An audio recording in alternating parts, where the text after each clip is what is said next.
আমরা কেউ সৎ নই। কলমে ও কণ্ঠে রঞ্জিত চৌধুরী। বহুদিন আগে পড়েছিলাম একটা গল্প।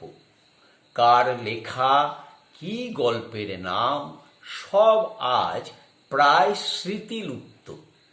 আছে শুধু স্মৃতিতে গল্পের সারমর্মটি, তাও আবার আবছা আবছা। গল্পের নিম্নরূপ অনেকটা এই রকম। এক দেশে এক রাজা ছিল।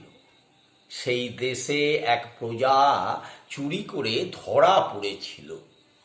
রাজা তাকে 7 দিনের মধ্যে হুকুম দিলেন ফাঁসির। আসলো যেদিন তার ফাঁসির দিন, জিজ্ঞাসা করিল জল্লাদ তাকে, তার শেষ ইচ্ছাটা কি? প্রশ্ন শুনে সাজাপ্রাপ্ত প্রজা কহিল, হোক আমার ফাঁসি, নেই কোনো আপত্তি, তবে আরো 7 দিন পরে। প্রজার ইচ্ছার কথা জানানো হলো রাজাকে। শুনে রাজা তার কথা হুকুম দিলেন নিয়ে আসতে তাকে। প্রহরীরা তাকে ধরে এনে হাজির করল রাজার মন্ত্রিসভার সব সদস্যের সামনে। কহিলেন রাজা সাজাপ্রাপ্ত প্রজাকে, আরো 7 দিন কেন তোমার বাঁচার ইচ্ছে? প্রজা কহিল রাজাকে, আবিষ্কার করেছি আমি এমন একটা বীজ, বপন যদি করতে পারি তবে ওই বীজ থেকে যদি হয় বৃক্ষ, সারা দেশে থাকবে না কোনো দুঃখ কষ্ট। শুনে রাজা কহেন, দেওয়া হলো তোমাকে আরো 7 দিন বাঁচার সুযোগ। 7 দিন শেষে পুনরায় ডাকা হলো তাকে সব মন্ত্রিসভার সদস্যদের সম্মুখে। কহিলেন রাজা ওই প্রজাটিকে, বীজ থেকে অঙ্কুর তৈরি হলো কি তোমার? কহিল প্রজা, বীজ থেকে অঙ্কুর তৈরি আমার। বপন করিবার লোকের বড়ই অভাব। কহিলেন রাজা, সমস্যা কোথায় বপন করিবার? কহিল প্রজা, বপন করিবেন যিনি, তাকে হতে হবে সৎ ও সজ্জন ব্যক্তি। তা যদি না হয় ওই বীজ থেকে হবে না বৃক্ষ।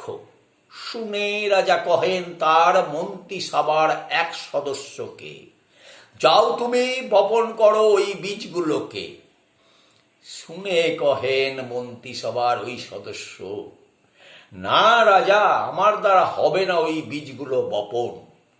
শুনে রাজা কহেন তাকে, পারিবে না কেন বপন করিতে? কহিলেন তিনি, আমি পুরোপুরি সৎ ও সজ্জন মানুষ নই রাজা। মন্ত্রিসভা চালাতে গিয়ে একটু করেছি এদিক ওদিক।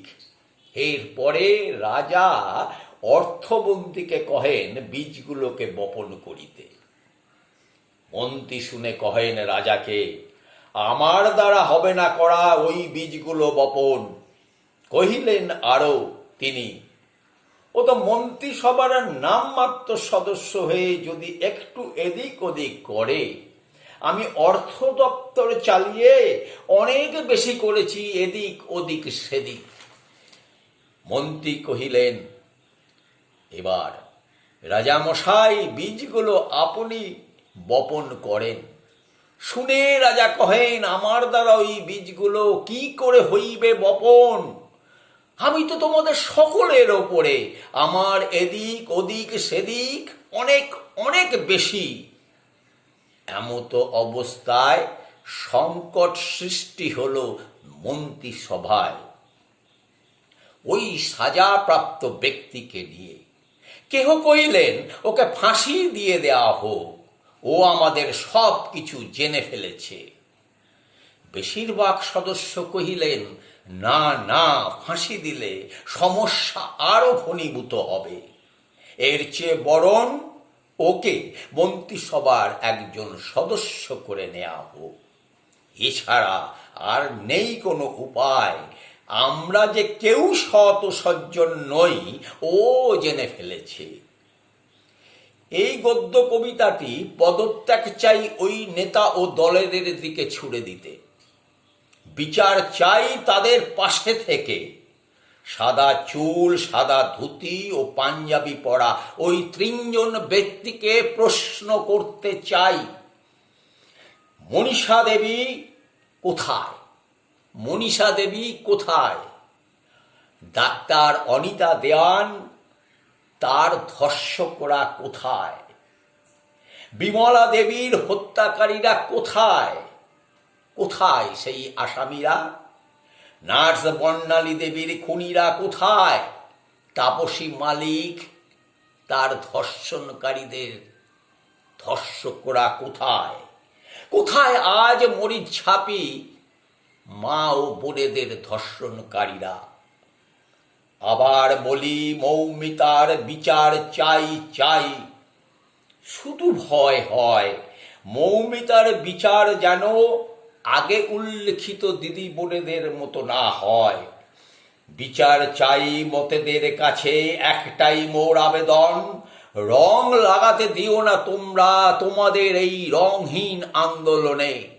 শকুনের দৃষ্টি চেয়ে আছে বসে অনেক সাদা পাকা চুল ও সাদা ধুতি পাঞ্জাবি পরে। সব শেষে ভগবানের কাছে প্রার্থনা করি, মৌমিতার বিচার হোক, মৌমিতার বিচার হোক। সেই সঙ্গে বিচার হোক সাদা চুল ও সাদা ধুতি ও পাঞ্জাবি পরার আমলের ধর্ষিতা দিদি ও বোনেদের। তাই আরো একবার বলি, হোক কলরব, হোক কলরব, উৎপাটিত হোক সমূলে সব ধর্ষণকারীরা, উৎপাটিত হোক সমূলে সব ধর্ষণকারীরা।